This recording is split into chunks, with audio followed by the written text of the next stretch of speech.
Junaidil Baghdadi aya di Baghdad, Abu Bakar Shibli aya di Baghdad, Syekh Sri Sikti aya di Baghdad, Syekh Marufil Qurhi aya di Baghdad, Tuan Syekh Abdul Qadir Al-Jailani aya di Baghdad. Tokoh-tokoh sufi dunia anu kuari jadi rujukan seluruh dunia aya di Baghdad kabeh. Tenang orang Baghdad mah. Iya itu.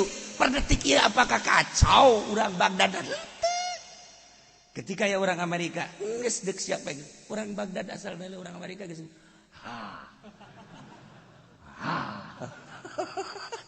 Ih, ngeunteu di berita-berita negara 1001 malam Baghdad. Deh. Pokona mah urang-urang menyaritakeun Uzbekistan jeung Baghdad sejarah sufi.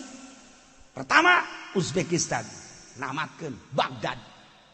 Tinggali di perguruan persupian. Lamun encan ka Uzbekistan, can selesai. Setelah selesai di Uzbekistan, mesti Baghdad namatkeunana. Teu kadeuleu ku zahir, ku mata zahir, per detik ieu masih kan. Perguruan sufi teh seperti eta. Lamun encan ka Uzbekistan, can kapanggih jeung guru-guru sufi Uzbekistan, can selesai sufi. Ketika geus selesai, doktrin-doktrin namatkeun ke Baghdad. Tanyakeun coba ge ka jelema ngarti dua negara Uzbekistan Baghdad Uzbekistan Baghdad dua eta mah perguruan sufi internasional enggas lamun encan makekeun ka didinya badak masalah perang hanya sebatas urusan dunia pahit dan hidup titik henteu perang ge sarua bae hidup dan mati kesulitan orang Baghdad kuari Amerika nggak bangun orang Baghdad geus kieu bae bangun ku sia emang aing ridho teu sakedeung deui perang deui jeung aing sia orang Baghdad mah geus kitu saya diciptakan untuk perang Indonesia lain kita diciptakan untuk korupsi jangan tinggalkan korupsi sampai mati bawa mati dia tuh sabodo sia aing mah dongeng doang ja korupsi teu naon teu jeuh aing mah korupsi na mana aing kira mun aya mah tundeuk sarua dia aing bangsa Indonesia sial sia sial iya ieu mah teu rek nyaritakeun peperanganana capek mengikuti orang wow tiba heula Baghdad bade diikuti ku ali ku bangsa sufi-sufi ku ulama-ulama ieu jebolan-jebolan Baghdad do pararuat di mancanagara teh Baghdad kajen ku kumaha ge matak dihancurkeun ge ku Amerika aya kekuatan anu terselubung aya kekuatan anu gaib aya kekuatan anu sulit dicaritakeunana bom Baghdad bom tetapi rahasiana sabaraha puluh ribu manusia nu asup Islam Masya Allah karim eta ngadoana ge kan Saddam geus kitu selesai apa belum tugas saya ya Allah untuk dakwah bukan untuk menang dan kalah tapi dakwah saya selesai apa belum kula lamun maca doa Saddam Hussein kos kitu teh sedih kadang-kadang naon sedihna henteu rek nyaritakeun menang jeung ele tugas saya selesai apa belum etalah keistimewaan Saddam Hussein diabadikeun bongkar ku bulan Saddam senyum Saddam ya Allah ya Rabb anu geus dibunuh Saddam teh naon kitu ngaranna setrum saya kapaehna Saddam disetrum supaya ngomong tetep Allah teu dicaritakeun setrum deui Saddam di dia Allah ingat ke Hajjaj baheula Allah selesai sudah ya Allah tugas saya hai bikeun kubur gali setelah 1 tahun nek diabadikeun senyum seungit caririk sa Baghdad gawe henteu rek caritakeun naon deuk caritakeun teh hidayah bangsa Baghdad hidayah bangsa kafir nu asup Islam kudu melalui peperangan da kumaha atuh nya kos kitu hidayah di urang teh eta loba pengusaha-pengusaha Cina lu berhasil tedek ya asup Islam tapi begitu dibere susah deui asup Islam hidayahna kudu ku susah sabaraha encek anu asup Islam di urang ku susah Ayo gerak. Anu kamari di demo gubernur Jakarta saha? Batur Siap. Eta Ahok tah di demo kan ku kabehan teh. Nah, ieu kan diperkirakan dek asup Islam ayeuna. Dek asup Islam. Ahok teh eta kuari teh. Wallahu a'lam menang hidayah ti mana kakarak endeu. Tuh, tak lamun kejadiannya da asup Islam. Wallahu a'lam. Iyalah rahasia Allah. Kamari sandeg-degeun henteu deui. Kuari radahaneut. Ente mancan nyaho kan kuari perkembangan Ahok. Ya, tinggalin zaman sia mah tuh. Ya, mengikuti corona bae corona. Ahok ikuti ku sia. Ya, hampir kuari teh deuk asup Islam. Ya, perkembangan politik teh ulah leleluarna doang. Jerona keur kumaha ieu nagara teh sampikeun duit aya naon nih di jero teh. Kekacauan dan lain sebagainya. Eta mah urusan lah. Tapi ieu teh di jero da aya naon duit. Menteri ieu dan di jero teh keur pasini. Pancen kieu emang ngosok ka ditu lelebah mangsia. Dakeun aing segala naon. Tah make jas teh eta aing eta. Di mana cenah kieu eta kenikahkeun teh. Siapa teh nyaho urusanana. Teh nyaho aing mah kedelu beungeut na bae teh nyaho kaler kidul sampai. Geus aing resep ya ngajen nunggu kiri resep. Jeung nu barodo ki resep.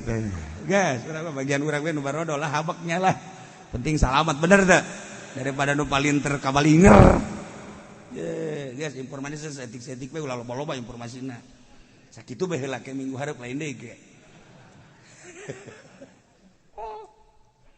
Aya anu masuk Islam teh hidayah teh keur ngagoler di rumah sakit. Bos Indonesia, terus kemudian ke Singapura terus ke Jerman. Tidinya jada gering diimpus kieu bos Indonesia. Nah, nyana terus naon ngaranna ngagerokeun pamajikan jeung anakna muncak ngomong urang mah ayah ini sekarang harus diridoin mau masuk Islam. Cek anaknya jangan bah. Enggak. Kamu juga harus masuk Islam. Agama yang paling benar adalah agama Islam. Agama yang menyelamatkan kita nanti di akhirat adalah Islam. Saksikan oleh kaum sekalian. Bapak mau baca 2 kalimat syahadat. Beres baca 2 kalimat syahadat. Menang 1 jam mati. Di dunia sugih. Di akhirat ke sorga. Seneb urang eta kusna.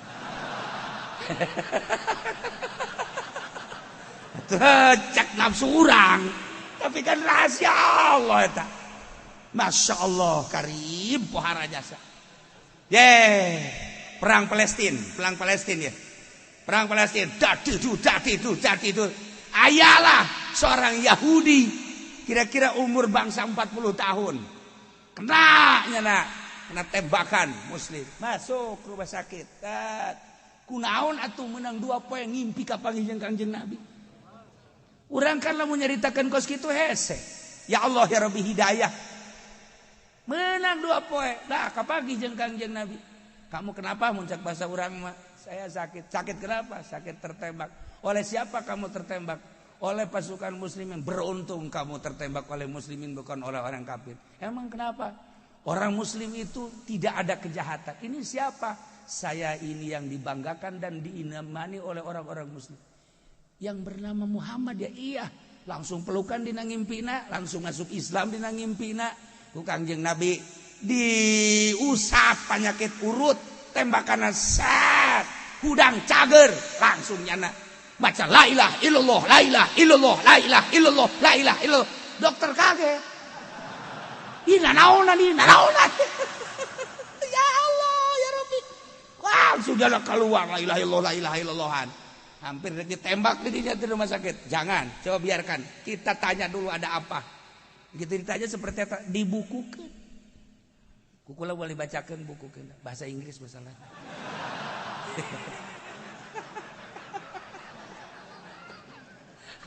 Ya Allah ya. Iman cerita naon lain cerita naon hidayah. datang teh melalui impian, nu tadi melalui penyakit, tadi melalui perang. Maha kawasa Allah. Itu urusan Allah hidayah. Innaka la tahdi man ahbabta walakinallahu yahdi man yasha.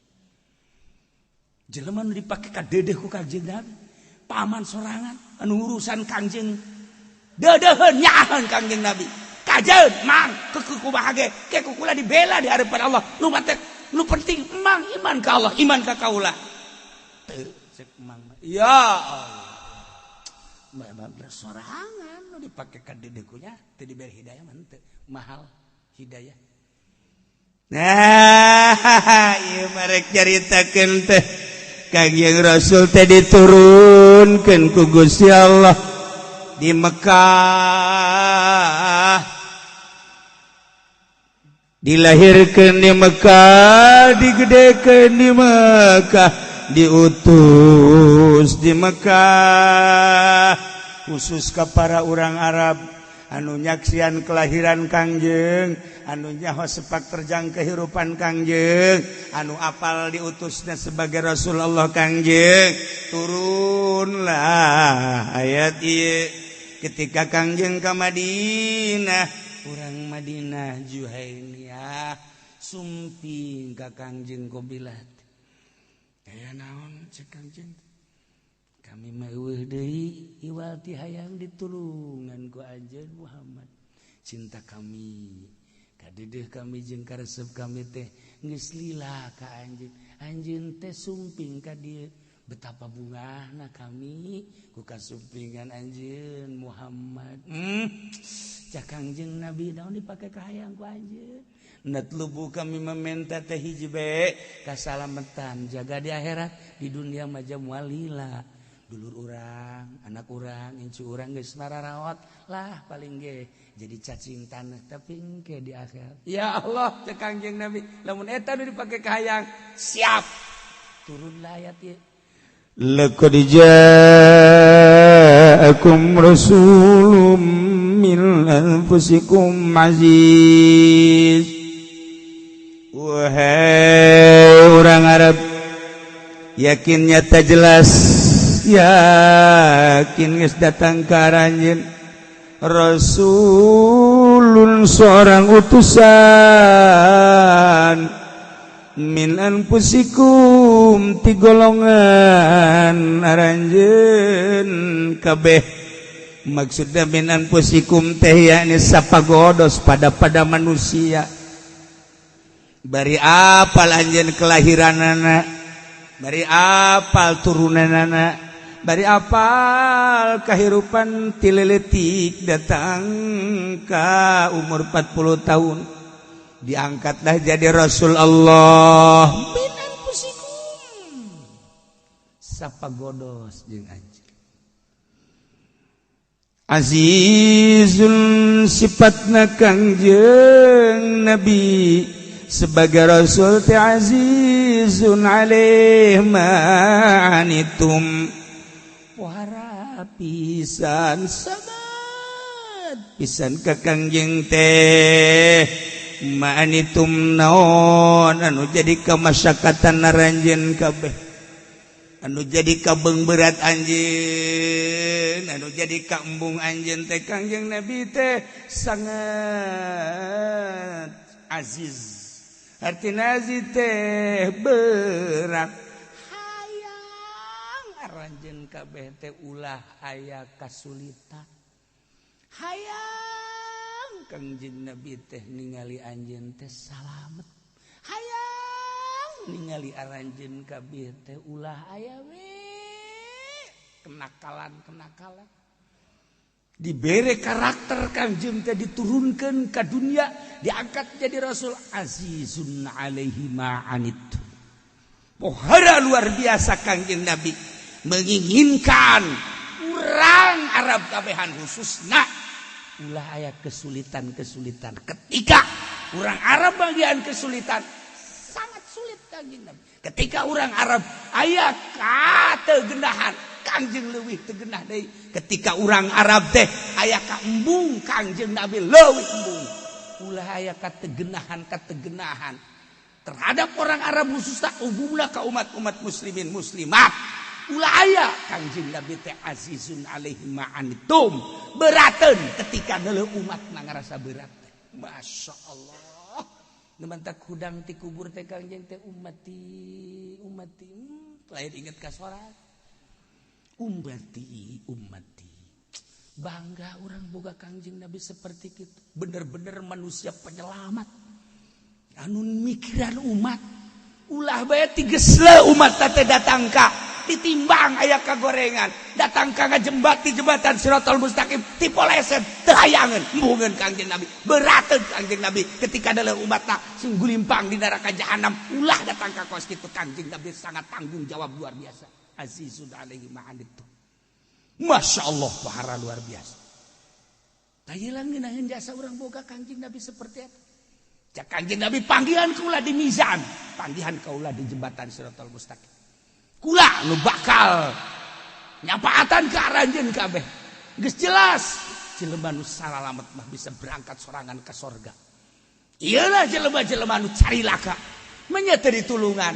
Panggihan kula di mizan, panggihan kula di jembatan Siratal Mustaqim. Kula dia azizun alaihi ma'anitum. Ngarasa berat ketika umat manggih ka berat teh. Ulah aya anu teh salamat hiji-hiji acan. Ya Allah, ya Rabb. Iyalah laqad ja'akum rasulun min anfusikum azizun 'alaihi ma'anitum. Harisun 'alaikum tur kaseng Kangjeng Nabi karanjeun kabeh. Anta tadu kenayen menang pituduh harajan kabeh anu pohara jadi kamemet anu pohara jadi kahayang anu jadi kepikiran perdetik-perdetikna kaseng sremak Kangjeng Nabi teh harisun alaikum kaarajen kabeh khusus da urang Arab nu nyaksian kelahiran Kangjeng anu nyaksian sepak terjang Kangjeng anu apal turunan Kangjeng anu apal kana diangkat jadi rasulna Kangjeng umumna mah jang urang kabehan Kangjeng Nabi teh kaseng srep mak ka urang kabehan supaya urang kabehan teh menang pituduh kabeh. Masyaallah imankeun ka Allah imankeun ka kaula sebagai rasul Allah ulah datang ke salah nyimankeun oh dari penyelamat iwal ti kula cek Kangjeng Nabi nududukeun bahwa Sang Maha Khalik adalah Allah nududukeun melalui kaula syariat nududukeun melalui kula karena berbagai hakikat kula teh hayang anjeun teh meunang pituduh wabeh ulah hayang kaluar tina hidayah harisun alaikum. Numantak diteruskan kuari perjuangan Kangjeng ku para ulama sarua ngabogahan azizun alaihi ma'anitum harisun alaikum. Lamun kiai dan teu boga harisun alaikum henteu kasrem-srem hayang menang pituduh ka mana bae umat teh lewatna leumpangna mengkolna diantep. Ieu kiai anu bahaya nu kos kitu. Anu hararese urang teh ieu teh harisun alaikum. Kasang serem hayang menang pituduh ulah aya kesalahan di mana aya kesalahan umat teh urang teh sebagai kiai cemburu aduh bake jeung salah eta teh teh yahueun keur gahareupan neraka aslina bapan urang teh keur dicekelan ku malaikat embun-embunan urang wa ma min dabatin fil ardi huwa illa huwa akhizun binasiyatiha. Urang teh keur dicekelan bun-bunan teh ku malaikat. Sakapeung waktu malaikat mawa urang ka majelis taklim, mawa urang ka masjid, mawa urang ka pengajian. Sakapeung waktu mah nafsu urang menggebu dibawa urang teh ku malaikat teh melalui nafsu dibawa ka orkes, dibawa ka tempat judi, dibawa ka tempat zidah, dibawa ka tempat mabuk naudzubillah min zalik. Itu dibawa ieu teh urang teh. Masyaallah karim. Nah, ketika dibawa ku malaikat dikamasjidkeun, bunga urang harisun alaikum.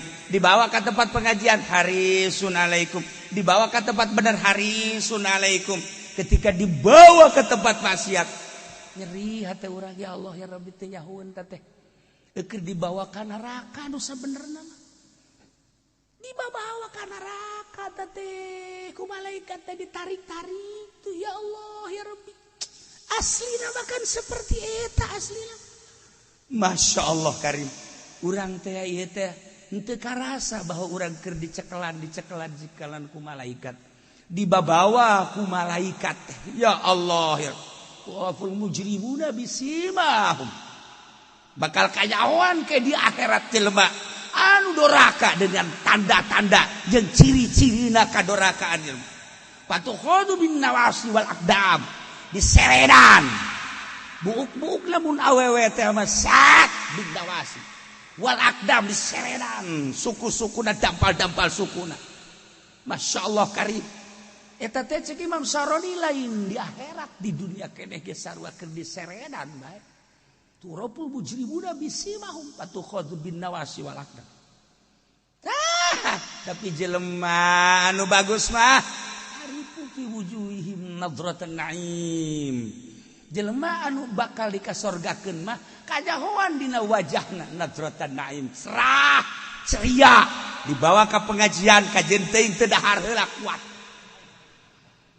ngan geus deuleuan jembal kiai loswat cenah cekeuna ieu demo sia ka aing nadrotan naim Masya Allah sakedeung deui salat terus baca Quran wiridan kajahoan di dunia keneh antara ahli Allah jeung ahli neraka haripu fi wujuhihim nadrotan naim moal ngahiji jelema anu bakal dikasorgakeun jeung jelema anu bakal dikanarakakeun moal ngahiji sebab naon turapul mujrimuna bisimahum patukhadhu bin nawasi wal aqdam dekat ka pengajian dasar lain ahli Allah mah ngabur ji dekat ka masjid teh jauheun tihang masjid kos kumaha teh jauheun dekat ka masjid teh antara imahna jeung masjid tapi teh jauheun tilok ngitungan tihang masjid nya nama aya pengajian di masjid eta 20-an jeung tihangna aya 10 berarti nu gaji 10 teh tuh kan itu maksudnya teu kajahoan ku urang bakal jadi ahli surga ahli neraka padahal kajahoan nyingrai di dunia keneh urang ku ari sa mobil haju ngahiji urang jeung camat di mobil urang ngahiji jeung camat deuk naon nu diobrolkeun bingung urang teh teu betah urang deuk ka Bandung pasti datang ka dieu bae ka Tangerang ganti mobil bae nya bapak-bapak kula-kula mah henteu datang beda ngobrolna hese tapi pan urang jeung santri deui mah heuh sia tinggal nakolan bae ieu ngindaheun deuk ngobrol naon bae kumaha urang bae sacalangapna urang ngindaheun eta urang sapagodos ngaranna teh tapi urang ngobrol jeung polisi deuk ngobrolkeun naon urang mah ngobrolkeun bintang jajan naon bintang urang mah hayu coba hayu ngobrolkeun balok jang naon di mage ambal aya balok teh kapake tuh balok teh teu urang bisa bingung urang ya urusan sakola teh jaho urusan tahapan derajat-derajat teh jaho urang mah diajak ngobrol ge lah sepira kos kitu babari mah babaringan teu hayang nyaho sebab naon sapira kos kitu jadi dina hartina mah teu nyambung bae heulanan urang samobil jeung DPR dek ngomong naon aya kecuali Ki Fudoli lain deui itu mah nama emang semi nya nama tuh bisa teh mah ngobrol nya mah sebab osok aya bagianana pan perbulan-perbulanana uang jago panjana ge sok ngomong sia jadi DPR ge nang aing goblok sia barang penting aing ngadoakeun atuh aya ana bae ku kucuran sia ka aing saeutik kiai goblok beureun teh mah nya teu bisa urang ngobrol jeung DPR teu bisa nyaritakeun perkembangan politik yang teu bisa ieu deuk nyaritakeun naon ieu deuk nyaritakeun teh misah turaful mujrimuna bisiba DPR jeung DPR bangsa ahli neraka PNS ya tuh anu teu salat sia mah sok ka aing teh goblok mana nu benerna heulanana tuh teu bisa urang tapi kan urang aya ngobrol kos kieu mah pan ngeunaheun bae sacalangapna urang sabodoh ngeunaheun teu ngeunaheun sabodoh sia ngaji los teu ngaji los moal cenah mah minggu hareup moal ngaji los geus aing mah nu gaji aing mah jeung anak aing bae rantai ku aing anak aing lagi sia doan jeung aing geus tuh bal bisa tetep sebab naon sebab nu dideuleu iwal ti Allah hiji bae ku Allah digerak-gerakeunana memang nang saha ditahan ka DJ nu ditahan nang saha eueuh mere sedekah paling 5.000 dah geus teu kudu mere sedekah geus bawa deui duit sia jang sia ka ditulis geus teu kudu aing mah diuk dengekeun balik beres geus ulah dipikiran kiai mah ya Allah sugih aing mah beneran bebeakan ya soalnya lagi pudoli teh sok hayang bae nya teu kudu geus aing mah mulya lain cak sia agung lain cak sia sugih lain cak sia kumaha Allah nu merena beres geus mah tadi lagi aing moal mere teu kudu mere geus beres bayar hutang sia bae heulanan ka ditu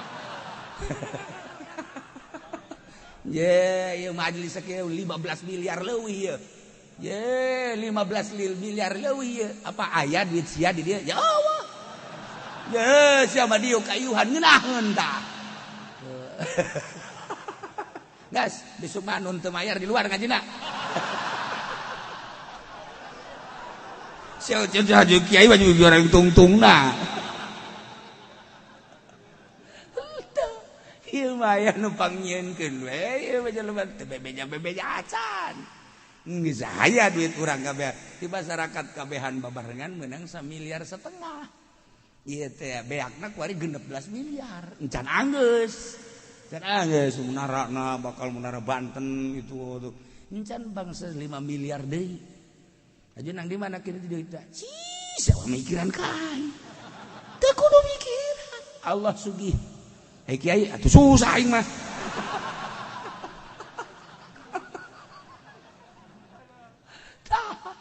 ieu mah lainna naon ye nek jaritakeun teh harisun alaikum masyaallah karim kasangserem Kangjeng Nabi teh supaya menang hidayah kabeh umat urang teh ieu teh ditaduturkeun Kangjeng kumaha Kangjeng teh amr ma'ruf nahi munkar mantep cek Kangjeng Nabi man ra'a munkaran falyughayyir biyadi selama lamun deureuh munkar boga kekuatan silakan melalui kekuatan bila perlu perang wa man lam yastati lamun teu bisa fa bilisan ngomong coprak cara ki pudoli dibayar ngomong teh dibayar henteu lain dakwah teh pokos kitu usaha tuh ieu nu bener sok aju kasinggung atuh lainnya na bae sia ge sarua ulah atuh urang dibayar ngocoprak we terus bila perlu kudu kos tukang menta-menta di pasar teh tah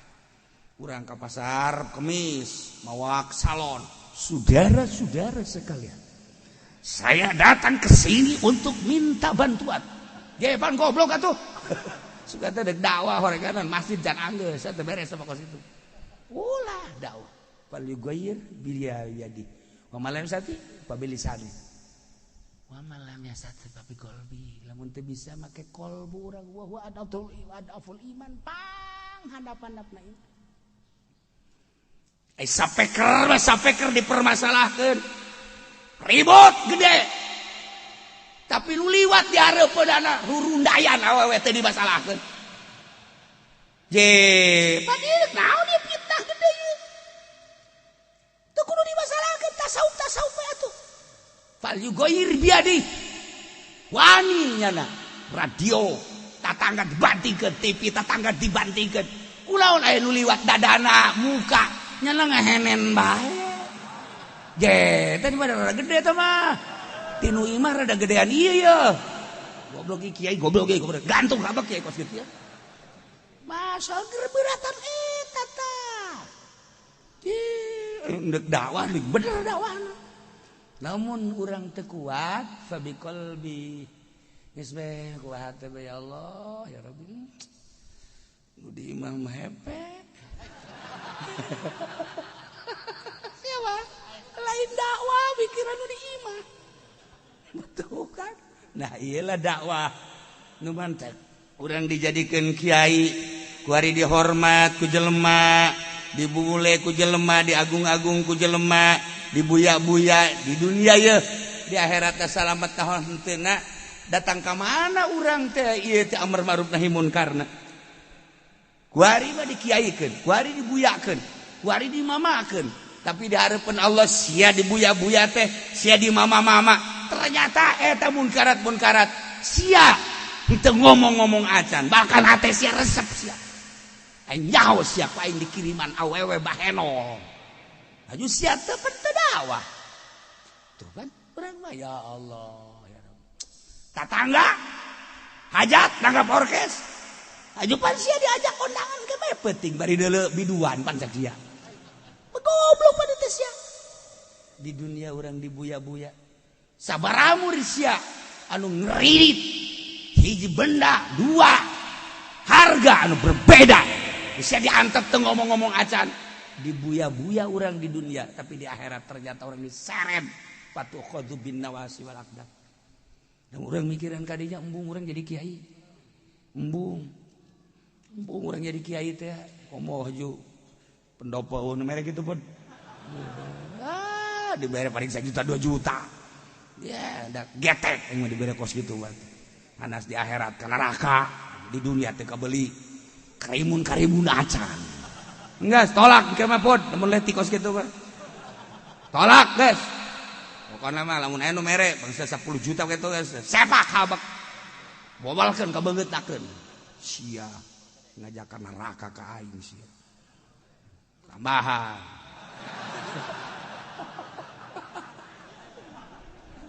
beres tahai udah berpikiran kaji ya Allah ya Rabbi salamat apa moal henteu rek mikiran batur mikiran urang bae ieu nahi munkar urang geus datang ka mana ieu menurut Allah urang kiai teh bener apa henteu urang diagung-agung dimulia-mulia aya di akhirat urang diseret dikanarakeun gara-gara urang henteu nahi munkar mentak hayuh bae gocoprak bae geus kiai ngomong bae ulah eureun-eureun anu haram ayo ngomong bae ditanggap teh ditangkap ngomong bae kege moal kembali bakal grogol kurang teh jalan-jalan teh eureun-eureun reman teh sungutna ye teh mah tugas urang tapi disesuaikeun ya neulah yakin jelas jata datang ka aranjeun kabehan utusan nu ngaran Muhammad eta teh golongan aranjeun kabeh papada manusia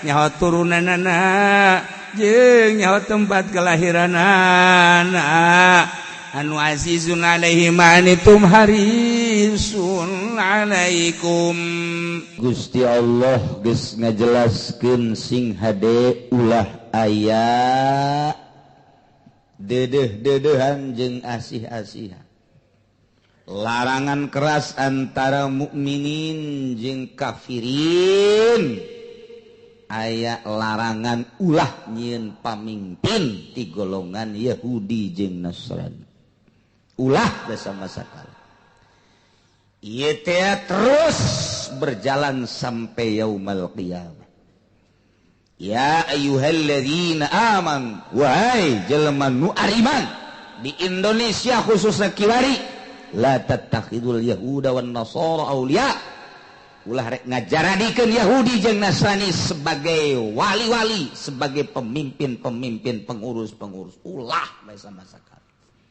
nyana mah ba'duhum auliya ba'd sebahagian Yahudi jeung Nasrani eta dedeh-dedehan asih-asihan aya persekongkolan lantaran nyana sarua dina pada kupurna geus Yahudi jeung Nasrani mah memang ngahaja nyana teh deuk ngahancurkeun Islam. Tiba heula terus datang ka kuar huhahehe ge tetep deuk ngahancurkeun Islam. Di zaman Kangjeng Nabi diutus datang ka kuari terus berusaha dibeakeun Islam. Tapi kersading Gusti masih keneh boro-boro diurang.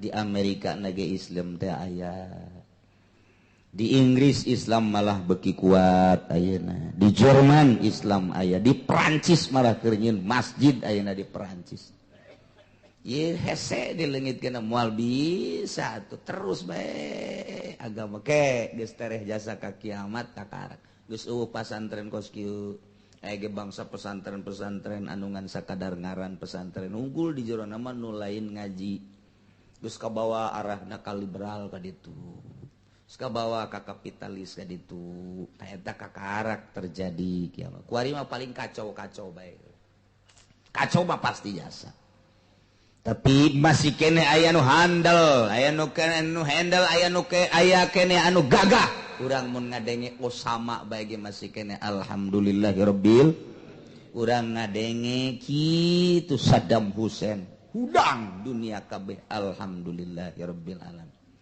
kuari lumayan lain lumayan najed ge sakitu ge lumayan walaupun diisukeun aya persekongkolan tapi tetap gerak-gerakna masih kene masih kene hebat masih kene luar biasa. Nah iyalah dunia Islam kuari keur dibombardir geus teu nyaho naon-naon Yahudi mah pokona hancurkeun geus sabaraha negara nu diajurkeun tanpa pamrih geus pugu Irak sasaran kedua negara nu paling kuat adalah Iran tetep bae bakal jasa bakal dibom ku Amerika moal mang-mang deui bakal jasa tinggal tunggu waktuna bae memantaknya nama daripada lemah maningan terus bae ngalawan sebab lemah jeung gagah terus dibom bae mulai ti kuari dididik budak ti SD keneh supaya resep perang di Iran mah sebab sasaran setelah Irak adalah Iran engke beres Iran Cikupa tuh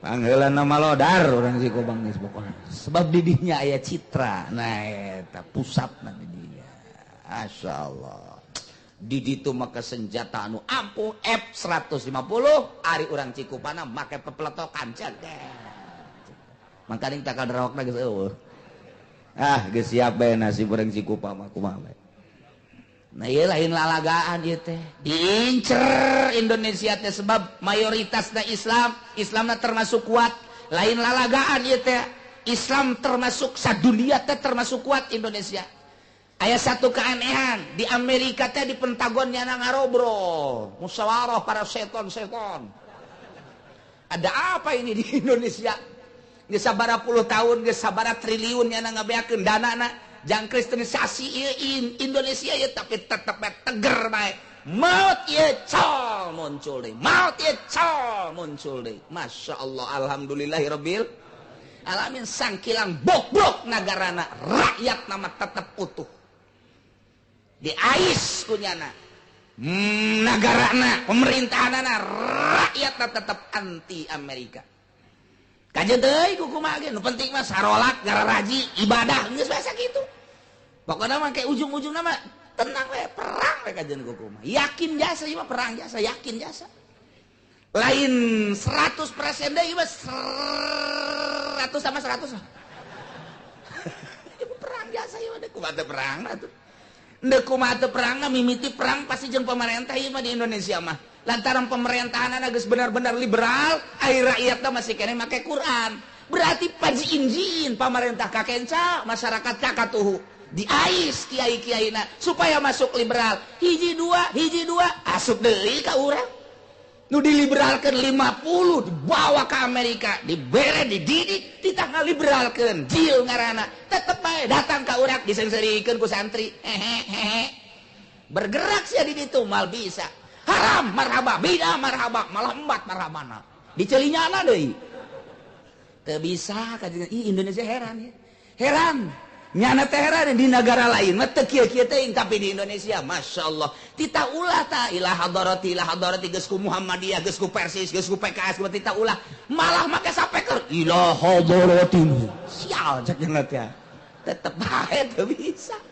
bingung di Amerika geus triliunan ieu teh misionaris lagi anu di Belanda nu di Sukabumi teh anu di Belanda malah asup Islam anu di Bandung nu kuari keur ka urang umurna 60 tahun anu jadi besan LB Murdadi malah ngaco luar biasa termasuk Irene eta ge termasuk luar biasa dan sederetan misionaris anu bener-bener boga misi ti Vatikan ti Roma ka urang marah asup Islam aya naon di Indonesia luar biasa istimewa alhamdulillahirabbil alamin seger bae di Indonesia komo muludan mah dog beres mawa berkat gua seger eta ih kita bisa dileugitkeun teu bisa mata kalau mau nanyakeun pasar Cikupa jeung pasar Kemis ieu sih iraha nyenggolna tukang cau caknya ketika bulan Mulud datang ka cau nu petot beak kabeh berkah Kangjeng Nabi cau nu petot bae beak geus pokona nu disebut cau hansip teh beak kabeh ieu berkah Mulud insyaallah eseun di Indonesia mah lain lalagaan sebab di golongannya anak malah sudomo teh lain jelema leutik kemudian nyana teh diutus ku patikan ka dieu titah ngakristenkeun Indonesia kristenisasi modalnya na bae miliaran encan ti ditu dibere hidayah ku Gusti Allah asup Islam nyana kuari ngomongna Islam bae cak nyana teh jangan sekali-kali ikut agama Kristen salah itu cak nyana salah komo imanu di Bandung teh Matius ngomong nage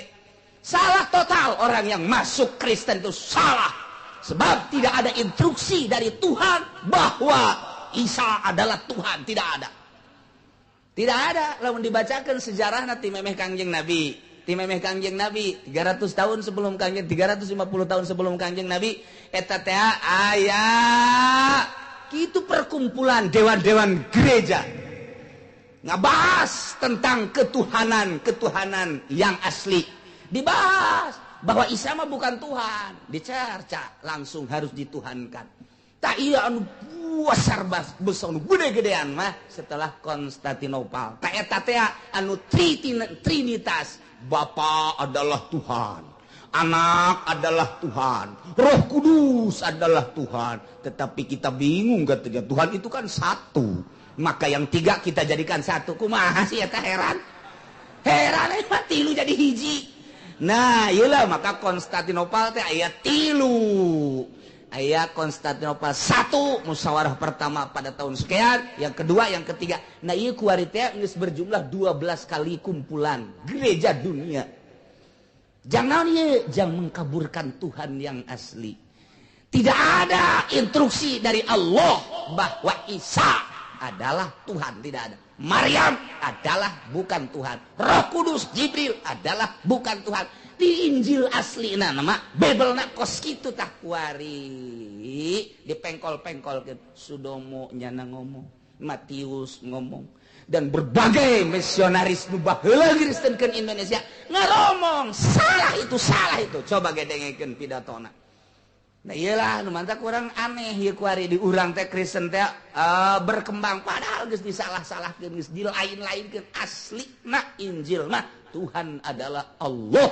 Subhanahu Nabi Isa adalah seorang rasul utusannya tidak berbeda dengan Kangjeng Nabi Muhammad sallallahu alaihi wasallam ngan kulantaran kerajaan kaisar kekaisaranana dek ditimbulkeun deui sedengkeun cak Kangjeng Nabi la kaisara ba'dahu eueuh kaisar sabada paehna kaisar tidak ada cak Kangjeng Nabi la kaisara la kisra ba'da mauti tidak ada kisra setelah mati kisra cak Kangjeng Nabi bener ti Kangjeng Nabi eueuh kaisar jeung eueuh kisra nah ka dieu kakaisaran teh bahasa Kangjeng Nabi kaisar di urang mah kaisar kekaisaran teh geus mentak hayang timbul deui melalui dewan-dewan gereja itulah disebut konsili adalah kumpulan-kumpulan dewan-dewan gereja dek ngaburkan Tuhan anu asli terus timimiti kadua katilu kaopat kalima kagenep katujuh nah setelah katujuh ti Paus Panas Yohanes nu kamari modar nah kuari timbul deui geus aya konsili anu kesekian kalina ieu kuari teh kuari keur mejeuna luar biasa anu kunyana diulah-ulah zina diulah-ulah seks malah nyana kamari skandal seks nyanana paus na coba nu kunyana diulah-ulah orang suci mah teu meunang jeung awewe ayeuna hudang bingung nyana jadi jelema suci hayang tapi nu ieu na hayang disucikeun deui Masya Allah nah guys kan baik mah urusannya anak dek nipu orang mah dek nipu Al-Quran dek nipu mukminin urusannya anak urusannya na urusan urang mah urusan urang bae urang nu mayoritas Islam di Indonesia sing hade la tattakhidzu ulah ngajadikeun maraneh kabeh al yahuda wan nasara aulia RT ulah Nasrani RW ulah Nasrani lurah camat ulah Yahudi Nasrani bupati ulah Yahudi Nasrani terus sampai presiden ulah. Alhamdulillah di urang mah teu pernah aya presiden Nasrani teu aya teu pernah aya presiden Yahudi teu pernah ngan diluhureun presiden aya. Aduh leuwih parah tuh boneka-boneka na ieu di urang teh kitu memang keayaan Indonesia mah ieu mah sakadar nyaho bae asal nyaho bae bahwa negara urang mah dikuasai ku eta ku bule nu kuari mah hideung. Tah di urang tetap Islam tapi berusaha nyana supaya ulah mengenal Al-Qur'an liberalkeun kapitaliskeun yeuh nagara teh maka nini urang baheula ngomong ceng sing hade engke mah unggal masjid hiji gereja hiji masjid hiji gereja hiji masjid hiji gereja lain kasap nini urang lantaran penggede di luhur seterah berjuang ieu menandatangani demokrasi nah ieu demokrasi teh kos kieu ye ya dengan hak asasi manusia HAM teu anggeus-anggeus urusanana tetep we nu gede makin gede nu leutik makin leutik nu gede ngegele ka nu leutik nyepak ngikut ka nu leutik ieu adalah HAM kos kieu urusanana sapira hukum buatan manusia moal aya hukum nu paling jujur jeung adil kecuali nu boga hukumna nu nyieun hukum Allah Subhanahu wa ta'ala. Urang geus teu percaya ka hukum Al-Qur'an malah percayaan ka hukum buatan manusia nu bisa digulak-gilekeun nu taun ieu mah kieu taun itu mah kitu buatan manusia eta nu ku urang dipercayai ai Qur'an mah nu paten ti Gusti Allah urang kurang percaya ngomong doang percaya buktina teu dilaksanakeun buktina teu dilaksanakeun ieu teh eueuh hiji hukum anu tertera menang ti Al-Qur'anul Karim berarti negara urang teh bisa disebutkan negara bok-broking bok-brok jadi bok-brok bin eta negara tapi urang nama alhamdulillahirabbil alamin di tengah-tengah kebok-brokan negara lantaran nyata make Al-Qur'an berarti bok-brok teu make Al-Qur'an teh make buatan manusia di tengah-tengah kebok-brokan pemerintah tapi tetep bae anu dijadikeun wali ku Gusti Allah rakyat teh anu geus 12 kali jadi wali teh wali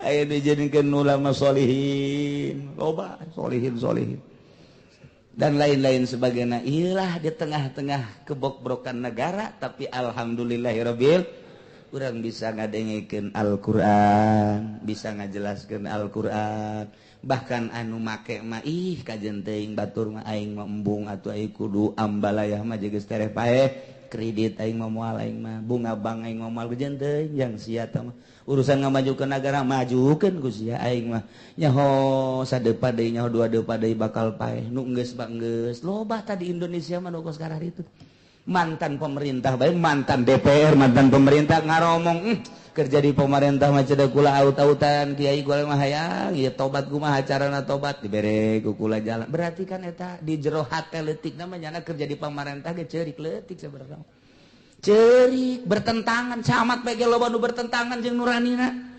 sarua bupati ge di nuranina mah aing teh jalain ki didikan awal nama basic nama je ieu teh alif jabar abe jabar ba ieu teh lain kieu tapi ka dieuna nah kulantaran nafsu tek bae eureun jadi bupatina atawa geus kolot masih keneh ngan geus kolot merenung nyana eta kos kitu teh hese lain lalagaan lamun lain hidayah ti Gusti Allah Subhanahu wa ta'ala nah ieu ulah sekali-kali di urang henteu alhamdulillah walaupun dimonopoli ku nyana sabodo nu penting mah urang kuari ngadirikeun sing hade ngadirikeun lurah sing ade nu nyahoeun ka alif jabar abe jabar ba aba min jabar ta min jabar ma ta jabar ta mata sing jare sia jabar ja sia mata sia sing ade ta itu keneh bangsa bupatina gubernurna anu bener-bener cinta bangsa jeung negara bisa ngabangun ulah sambarangan atuh ieu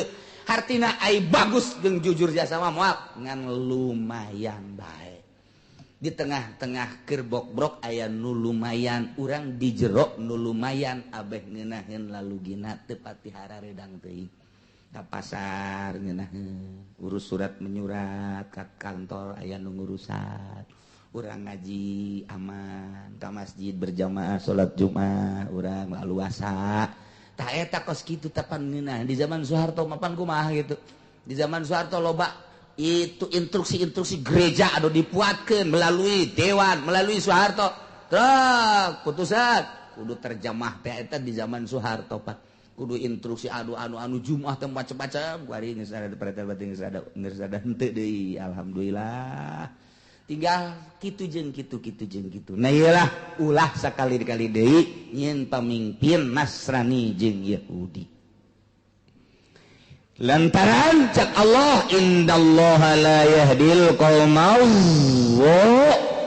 jelema nu ngajadikeun pamimpin Yahudi jeung Nasrani zalim sedangkan cek Allah moal mere hidayah jeung petunjuk ka jelema nu zalim sing ade urang teh ulah termasuk jelema nu zalim فَتَرَى الَّذِينَ فِي قُلُوبِهِم مَّرَضٌ يُسَارِعُونَ فِيهِمْ Muhammad anjeun bakal ningali ka jelema nu di jero hatena aya panyakitan aya lemah pertekadanan jeung keyakinan terhadap kepangeranan Allah jeung karasulan anjeun seperti Ki Abdullah bin Ubay anu bener-bener jadi tokoh munafik tak ieu bakal kadul nyana engke gegeuraan nyalindung ka Yahudi jeung Nasrani nyana bakal ngajadikeun Yahudi sebagai pemimpin ninggalkeun anjeun yaquluna ngomongna nakhsha tusibana dairah tempan urang kabehan besi kakeunaan ku bahaya ku bencana lamun urang teu nyalindung ka Yahudi jeung Nasrani engke di akhir urang bakal kumaha sedengkeun kepemimpinan Muhammad teh can jelas can sampurna kakarak endek agag-agagan hungkul lah mani nyalindung ka nu jelas bae ieu antara Abdullah bin Ubay jeung Ubadah bin Somit cak sariwayat mah ieu teh keur pelebah kitu naon ngaranna Khandaq ketika Abdullah bin Ubay teh ngobrol jeung Ubadah bin Somit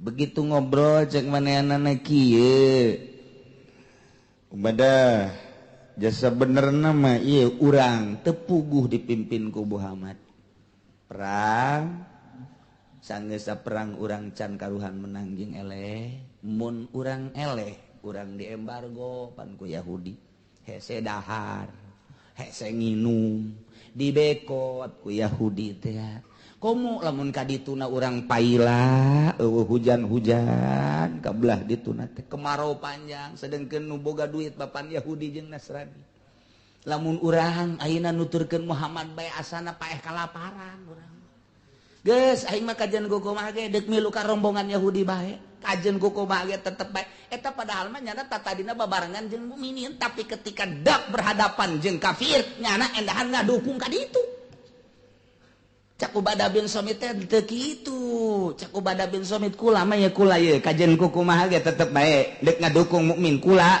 geus lila hirup jadi Yahudi geus lila kula bergaul jeung Nasrani jadu jelas urang teh ngan saukur nindes doang ja nu sabenerna mah kebenaran mah tetep aya di Muhammad tetep bae aing geus lila hirup jadi Yahudi jeung jadi Nasrani kuari mah aing mah deuk berbalik aing deuk jeung Muhammad bae Ubadah bin Somit mah bebeja ka Kangjeng Nabi kieu hampura Kangjeng lain kunaon eta Abdullah bin Ubay pan bareng jeung mukminin datang ka ditu nama endahan milu ka ditu tah ieu mah kula sakadar bebeja kula mah ieu mentah hampura deuk terus berjuang jeung Kangjeng kajen kumaha tah aya kos kitu tah madak Abdullah bin Ubay mah ka kentong Yahudi tah cak nyana teh cak nyana munafik aing mah kajen kumaha ge deuk jeung Yahudi bae deuk kajadikeun pamimpin teh Yahudi moal Muhammad ka ditu na hese dahar pan belon tah Abdullah tak eta teh keur diperbincangkeun gitu Kangjeng Nabi pan teu nyahoeun maka turunlah ayat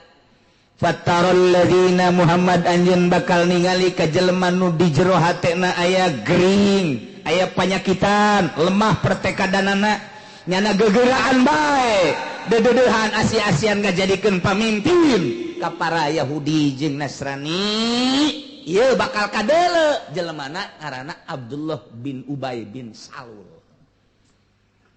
Nyawan geus ku Kangjeng Nabi ngomongna kumaha nyana? Yaquluna nakhsa bari menta hampura ieu ka Kangjeng Nabi kami berbalik na ka Yahudi rombongan Abdullah bin Ubay kami berbalik da ka rombongan Yahudi teh ye kami teh rarempan antusibana dairah besing ke perputaran waktu aya paila kami lamun milu ka Yahudi mah deres we disuplai lamun perang eleh kami mah tetep bae pan dikucuran sedengkeun walayati amru Muhammadin can sampurna urusan Muhammad mah engke ka ditu namun kami nuturkeun Muhammad fala yamiruna moal anu mere dahar nginum kami ke dibekot tah daripada kami dibekot di embargo maning kami mah milu ka rombongan Yahudi tarolol. Tak eta kos kitu tadi zaman perang 45 ge kamari emang teu saeutik itu belok ka Belanda loba jasa. Loba jasa anu tadina bangun tegerdak bae dibere susu doang susu. Dibere susu ku Belanda teh milu ka Belanda ngabocor-bocorkeun rahasia negara. Teu saeutik eta nu kos kaditu prajurit-prajurit teh lah aing daripada paeh. Berjuang ja kieu keneh mendingan ieu bae geus puguh kacang aya susu aya malah aya susu nu eta ge aya teu saeutik teh diurang ge kos karan itu masyaallah ya kari atuh kiai ge sarua bae aing berjuang negakeun agama Allah deuk bae dipanggil ku Golkar dayahna ieu bae aju bae naik panggung hidup aing nu kamari mamawa takrib nu kamari mamawa Riyad gua hari mamawa anak map edo pan eta teh ngahidup-hidup liberal ngaranna nu manta kiai ararembung ge lain teu bisa ngomong lain teu bisa naon jadi kos kitu teh ji pan aing ngagugulung Quran pan Quran mah bertolak belakang jeung eta demokrasi jadi Quran mah aya ge demokrasi teh di jero syariat ari ieu mah demokrasi teh jadi huluna. Jadi kadituna teh pan ieu teh pemerintahan pan lain Quran ai sapopoe nu diceklan takrib jeung Riyad ai di panggung hedo cakal lagi tolol teh kiai morosot baralik santri baralik geus lain Quran deui baralik kiai Golkar rata-rata muridna baralik kabeh nyana sok mikiran kunaon nya jaca aing cenah maca kitab kitu-kitu keneh ngajelaskeun kitu-kitu keneh hate sia kiai goblok. Emang golan pan ku sia teh dibilukeun hate sia ka demokrasi ham ka ditu pan nu dipabaca ku sia Quran disampaikeun ka santri Quran ai sia hidup-hidup ta eta Allah naleungkeun tolol tah budak ngagugulung Quran tapi anu dihidup-hidup gitu Amerika nu dihidup-hidup Belanda tolol tah kiai itu nu lain kiai ona memang pinarakaeun sia cak lain kiai sial Aduh kumaha tah hidup-hidup kos kitu. Ieu mah keur carita hukum nu asli mah Al-Qur'an. Dibawa ku kiai, dikitabkeun jadi takrib jadi Riyad. Kabelah dituna nu ku urang dibaca tadi, kabelah dituna mah atuh ku Imam Syafi'i. Ayeuna ku jana ngan dibaca doang nu dipake eta kitabna. Salah tuh. Tanu mantak teu kapercaya ku masyarakat. Rukun wudu nu kaluar disungut Kiai Golkar teu laku. Laku bae kajian hukum lagi di zaman Soeharto. Mamarahannya nak marah tinggal marah aja sama Allah nu teu ngalakukeunana. Sabab naon? Lain disungut, lain di hati. Ai hatena Golkar, ai sungutna Quran, itu bertolak belakang. Budak leutik ge ngisi ngan hitutan tut. Budak leutik hitutan. Besi teu kaharti, salah hatena tah hate salah lain ngagungkeun Al-Qur'an deui tapi liberalisasi. Berarti kan dituna kristenisasi teh kiai anu ngahayu-hayu di dinya teh berarti ngangristenkeun. Kitu teh mun dijerokeun mah ku urang janten aing mah. Sia katipu. Nya ge henteu ngan katipu sia teh yaho berarti sia. Ieu teh cenah aing mah ngan seukur dibere motor doang, leg-leg ku sia motor. Oh, jerona kos kitu teh. Cenah meureun teh mah zaman Soeharto zaman Guari mah mimbabi aola zaman Guari mah. sawaun kana fi zaman Soeharto wa sawaun kana fi zaman SBY. Iya pada bae ge. Iya ge, weh, ora beda. Ya mengkonon sia mah. Aduh, juri kurang mau numpak kuda bener ka dieu tah. Atuh ya isi mah kedeleng bengong mengkonon ge. Ora iso ya. Ya Allah, ya Rabbi Gusti. Tah, nementak mangga bae endek mah. Ulah urang naon sebabna aing disarekan ku atuh ku Gusti Allah. Los ya are endek. Los aing endek mah. Pek hayuh bae tuh sia. Ngagugulung nu kos karana itu. Qur'anna dibacakeun ka santrina, tapi nyana ngahayu-hayu hukum-hukum menang manusia. Lamun nyaon kiaina tukang ibadah hudang ti peuting isin berarti lain di hati lain disebut isin atuh dibawa dipapagkeun make sedan dihidup-hidup ku masyarakat hidup kiai aing hebat cek dair naik kiai hidup nomor 2 hidup khairul umur ausatu aja kira teh pang bagusna tengahna aing awewe nu tengahna aja tolol teh kiai. Aduh, sakada dipapakeun dibere 3-4 juta. Eta Quran kunyana geus dilindes dileungitkeun. Mantak teu percaya. Lah, daripada aing santri eueuh nyeun yayasan aing. Emang orientasi ka dunia, tuh dunia bae terus. Pelumpatanana jeung pelampiasan. Nyeun yayasan aing kajian kumaha ge. Sanawiyah aing, pelampiasan lain berangkat ti mimiti dekat didik jelema nyeun ibtidaiyah, sanawiyah ale. Eta mah rada deres sukos kitu mah. Eta nu pelampiasan. Santri aing baralik aing mah manjingkeun yayasan cek Allah tolol sia lain tobat ka aing endahan hayu gogolong ka situ beuki acur bae terus bae beuki bau maknawi aya di ambean mah tuh make minyak zeungit maknawina hate jelema teu narima bau lantaran embung kanu bau-bau mah teu karasa lain tobat tambah leleb amun deuk make Al-Qur'an atuh bacakeun geus ngaraneh bae ka ditu. Tah nu sakola nu karuliah los kada itu sok saya terus ke neraka moal kebeli paling 1000 tahun doang terus ayo santri teh ulah geus ngadoakeun bae supaya aman ayo kudu milu aduh aing liwat dari teteh ayo kiai sorban make udang-udang ieu mah liwat keur kampanye gula mah liwat deuk dek kayak gitu mana terus pakai sorban pakai jubah deh jubah mah para di sholat kiai tolol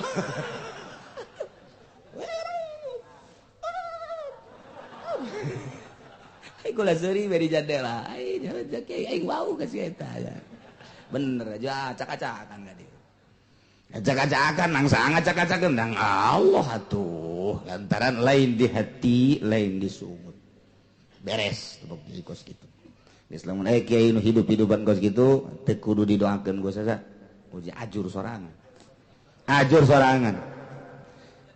nafsan tusibana dairah kami manu mantek ngadukung Yahudi ge lantaran rempan geus aya bencana datang paila teh eleh perang teh sedangkeun nuturkeun Muhammad macan jelas walayati Muhammadin geus kaditu namun kami aya kasusahan falaya miruna moal aya nu mere sogokan jeung daharan kadahareun jeung inuman atuh kami diembargo teu kuat mandak maningan milu ka Yahudi bae sakadar mikiran beuteung mah kos kitu mantak cek Allah fa'asallahu ayati bil fathi aw amrin min 'indi maka manawa Gusti Allah manawa ka Gusti Allah mah ieu adalah merupakan suatu kepastian lantaran di mana Allah dek ngadatangkeun kabagusan make bahasa paasa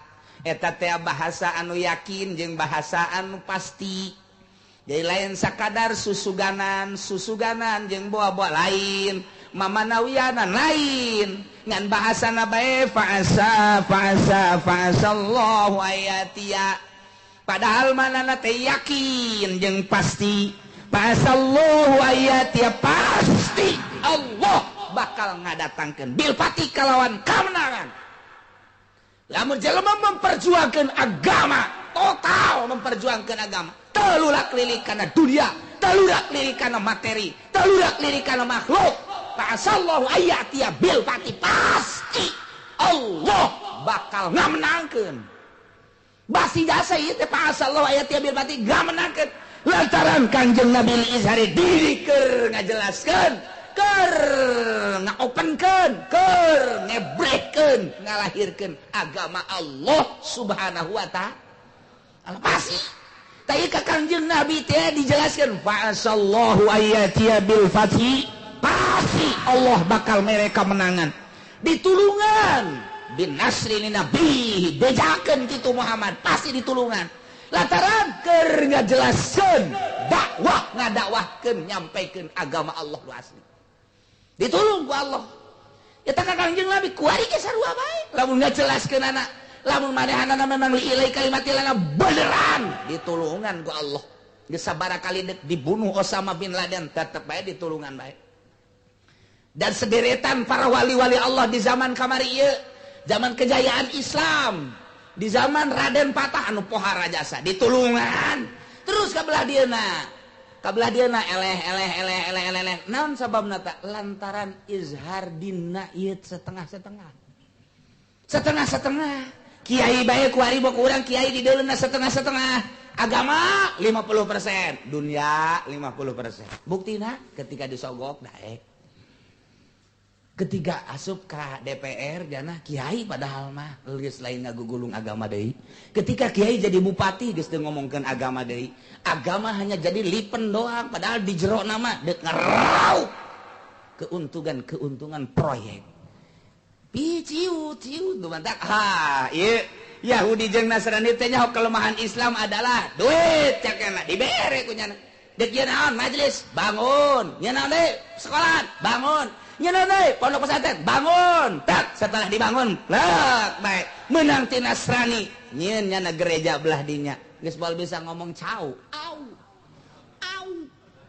minimal cicing cak Yahudi jeung Nasrani teh sia aing nyieun gereja dinya eueun bisa ngomong lantaran eta masjid geus dibangun negara kita kan demokrasi. Atuh udah sama-sama, saya dukung kamu, sekarang saya dukung kamu. Endahan kiai anu ceramah, saudara-saudara, salantaran di negara orang mana negara demokrasi, kamari orang dipanggil ke masjid, saking mewahna, orang beribadah atuh tenang, bebas ngeunaheun naon salahna, nyana dek nyin gereja belah dinya, yuk orang gotong royong di gerejanya. Tolong teh coba kiai, goblok teh kiai. Aya eta di Cisoka hiji kiaina, belah raja hiji kiaina nu kos sekarang itu teh. Pasar Kemis doang eueuh. Alhamdulillah di pasar Kemis mah can kasogok masalahna, padahal ngarep-ngarep sarua bae nya aja. Jadi itu kumaha? Acak-acakan agama bentrok lah kiai jeung kiai ieu anti kiai itu mah kos kitu. Da kumaha tuh? Beki bau bae di mata muslimin mukminin. Bau kajenting hebat jelemana, kasep jelemana, ngan kitu karakterna bau bae, teu hayangan ilmu di dadana loba, teu hayangan nyadap ilmuna. Naon sababna? Lantaran dipake salah, sakadar dibere mobil doang, dibangun yayasan doang, nyana ngahayukeun gotong royong ka gereja. Naudzubillah min dzalik. Ieu lah kos kitu teh jaho kelemahanana. Nu mantak geus ulah bae geus. Ulah titik agama hiji geus sakitu bae. Malah mun bisa mah nulu dari teu kudu hayang berkat kecuali gede. Cenah kieu masuk gitu, emang gitu sebenarnya di urang. Fa'asallahu ayati bil fatibasi, Allah bakal ngamenangkeun ka jelema anu ngajelaskeun agama, anu murni agamana. Musuh ge hayang nyahoeun ieu agama nu asli teh kos kumaha sih atuh kaum muslimah. Sanajan nu tilok salat ge aing ngadengkeun lah carana teh bener nu kumaha sih. Nu bener ku masih teh lah nyaho ku ari mah cak kiai teh ya, cak kiai mabok haram, awas ya nyana mabok tapi tetep we nyana ceramah goblok sia haram mabok nyana ge mabok padahal sia nyaho ti mana aing ngaji di kiai sia mabok aing lain deui aing mah aing hukum mah hukum jakeun teh eta tolol tah kos kitu teh goblok eta jelema nu kos kitu teh jadi tetep jarage ceramah ka batur mah ulah mah mabok sia haram sia mabok ulah lain cek nya teh aing mah lain deui aing mah lain pokona haram dah eta hasil daripada ngaji kunyana kadenge oh jaheun ngaji coba sebenarnya kredit haram apa henteu sih haram kredit zaman kuari teh haram aya ge kredit teh nu halal mun cash jeung kredit eta adalah akur hargana ketika teh akur haram riba nyana ngredit motor goblok sih haram tah sia ulah ka aing heula na lawan ka aing mah butuh siapa ulah eta tuh nu ngredit ribut nu ngredit jeung nu ngredit ribut aing diharamkeun ku sia teu ngredit bae ieu aing mah ngaji atuh aing ge sarua ngaji sia ngredit teh atuh aing ge sarua ngredit sia ngredit atuh ulah marah henteu tetep marah nu ngredit tolol eta jelema ya karim Azallahu wa yatiya bil fati pasti Allah ngamenangkeun ka jelema nu ngadirikeun nganjeurkeun agama Allah anu bener ditulungan bae ku Allah au amrin min indih atawa Allah bakal ngadatangkeun perkara ti Gusti Allah langsung engke bakal katembong jelema nu kamari susulumputan munafekna dihareupeun mah subuhun daud tapi ditukangeun mah meurepan tah eta teh moal bisa kanyahoan kecuali langsung dibere nyaho ku Gusti Allah Subhanahu wa taala amrin milidi Muhammad bakal kanyahoan ke ge kadeu kabukang ke kedok para munafikin bakal kaisinan ke ge ku anjeun Muhammad bener bae nu tadina Abdullah bin Ubay jeung serombonganna dihareupeun Kangjeng teh waduh bertekuk lutut kumaha cek Muhammad bae tapi ternyata kakara dihareupeun jeung permasalahan perang leutik tapi tetep bae nyana ngagelok ka ditu nah ieu bakal kanyahoan cek Gusti Allah bener bae rombongan Abdullah bin Ubay bin Salul ieu adalah kanyahoan kedok kamunafikanana dibuka langsung ku Gusti Allah Subhanahu wa ta'ala fayusbihu ala ma asarru fi anfusihim nadimin maka jaradilah para munafikin teh kana naon nu kumanehna disamarkeun disimbutan di jero hatena kamang-mangan jeung asi-asian jeung para kafir hubungan jeung para kafirin teh dimina nyana kaduhung kabeh tadi namanya teh hubungan jeung kafir teh disumput-sumput dibuni-buni tadi mah kamang-mangan karaguan terhadap karasulan Kangjeng Nabi teh disumput-sumput dibuni-buni dirahasiakeun tapi kuari mah langsung ku Gusti Allah dibukakeun kamang-mangan terhadap anjeun Muhammad kemudian asi-asian jeung kafirin ngajadikeun kafirin Nasrani jeung Yahudi teh sebagai tulang punggungna sebagai pamimpinna kuari dijelaskeun ku Gusti Allah langsung jadi nyana akhirna kabuka isin nu mantak fayusbihu nadimin atuh akhir namanya jadi isin kanyahoan ku Kangjeng Nabi bahwa dirina ieu adalah geus teh iman ka Kangjeng Nabi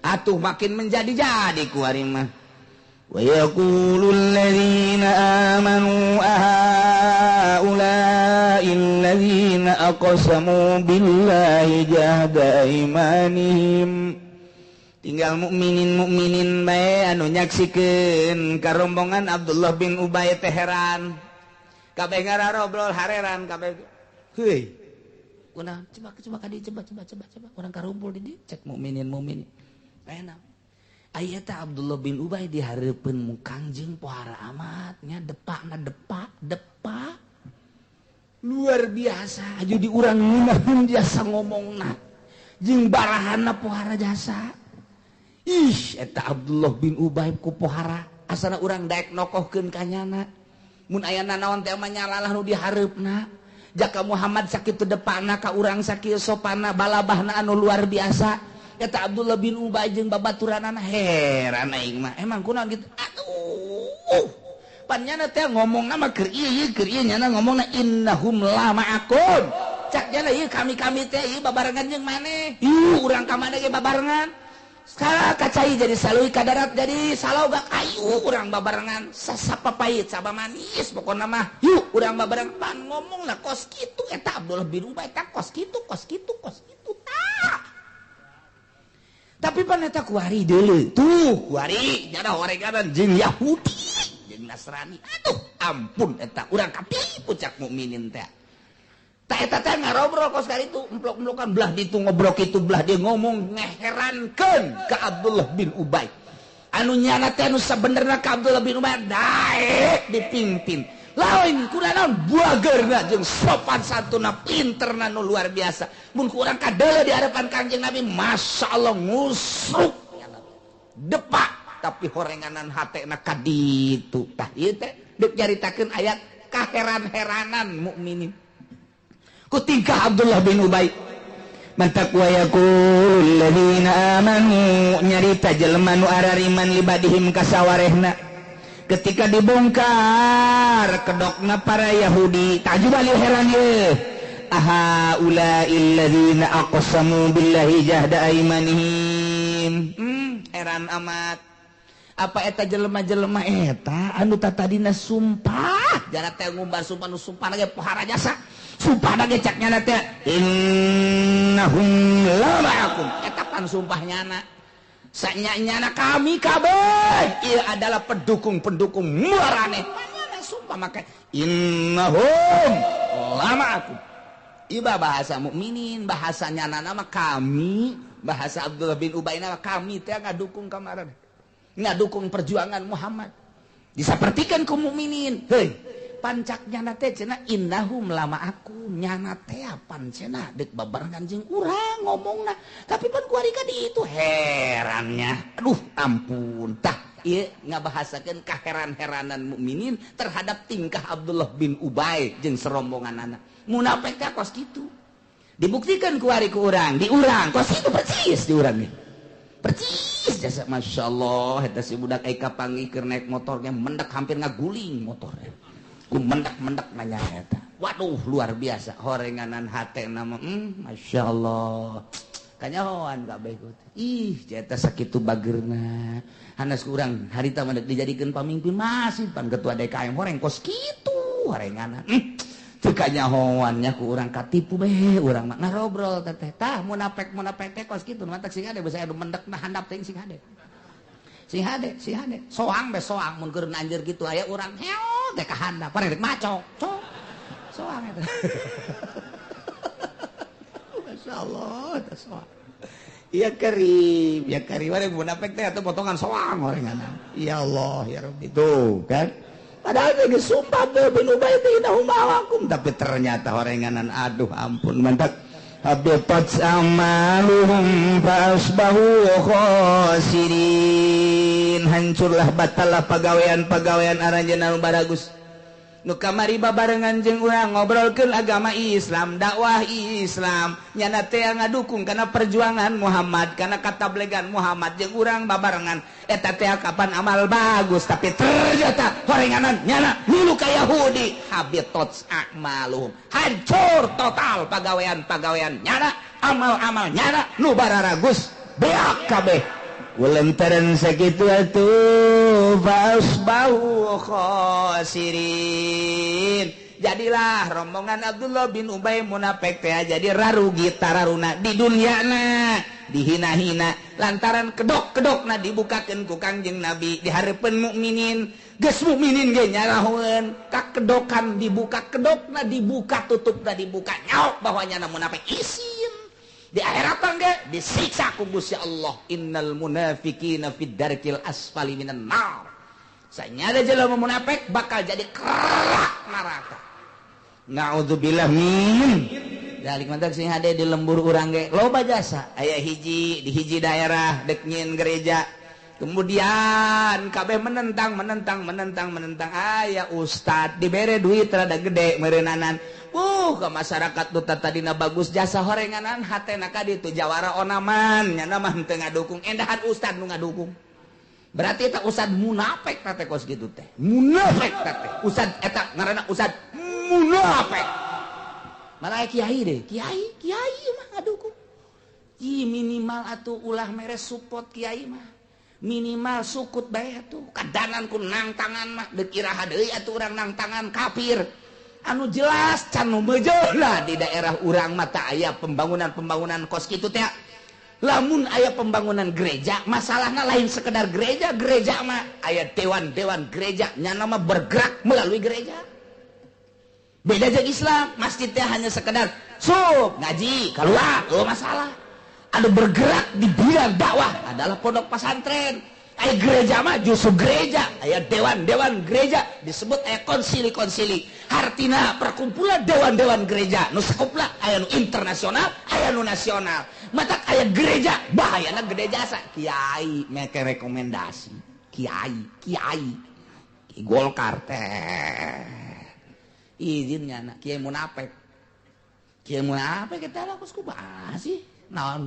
nu dibabaca kunyana Quran pan urang teh ulah resep komo hidup mah bahaya jasa kecuali urang geus jadi wali kemudian urang jadi pamimpin jadi gubernur urang teh atau orang jadi bupati nah masuklah ke gereja lain dek ngadirikeun gereja dakwahlah di jero gereja supaya gereja minimal ulah terlalu bergerak kadituna supaya arasup Islam apan eta teh tah nu kuari arasup Islam misionaris teh eta teh akibat aya gegeden asup ka gereja merelah petuah aya hidayah asup ka jero dadana konsulah nyana tek jeung para ulama-ulama 1 kali 2 kali 3 kali emang Allah deuk mere hidayah meureunana ternyata asup Islam awalna ieu teh penggede asup heula ka gereja milu heula dakwah di jero gereja gitulah dongeng Pasudomo teh ketika ngadengekeun Gus Dur di jero gereja kok begini kaluarnya na konsultasilah nyana jeung Hamzah Has konsultasilah nyana jeung Menteri Agama konsultasilah nyana jeung kitu almarhum kiai teh katilu kiai teh asup Islam nu kuari di Bandung teh awalna ngadengekeun nyana di jero gereja petua-petua kiai dicerna ku nyana terus dipahami konsultasilah nyana jeung para tokoh-tokoh nu aya di luhur kemudian tak masuk ke Tasikmalaya terus ngobrol-ngobrol jeung kiai-kiai asup Islam tah lamun geus kos itu silakeun asup ka gereja dakwah tapi ngizinan nyeun gereja mah ulah haram atuh nah, jadi kudu aya satahap-satahapna apa asup ke gereja dakwah silahkan tapi lamun ngizinan bahas sebab bergerakna di gereja Ustad jeung kiai di beda jeung Samsu doang abeh ngebul ya Allah lain beda pirunan atuh tolol teh budak masyaallah salametkeun yuk diri urang salametkeun yuk keluarga urang salametkeun yuk negara urang salametkeun yuk bangsa urang abeh urang meunang ridho Allah Subhanahu wa taala cintailah Rasul Allah Kanjeng Nabi Muhammad sallallahu alaihi wasallam tuturkeunlah ajaran-ajaran Kangjeng Nabi Muhammad sallallahu alaihi wasallam urang tuturkeun para wali-wali Allah Subhanahu wa taala tuturkeun ucapan ulama-ulama anu balaleur abeh urang meunang ridho Allah Subhanahu wa taala indah amat mun urang di dunia babarengan jeung ahli Allah di akhirat digiring di bawah bendera ahli-ahli Allah Subhanahu wa taala nikmat amat meureun urang ngeungkeuy ngabandayeun ka sorga ninggalkeun ahli-ahli dunia ninggalkeun ahli-ahli hukum-hukum manusia urang mah lantaran nuturkeun para ulama ka sorga tinggal anu kuarina menuhankan hukum-hukum manusia ngajeblos asup ka neraka jahanam naudzubillah min dzalik wa min sakali mudah-mudahan urang kabehan disalametkeun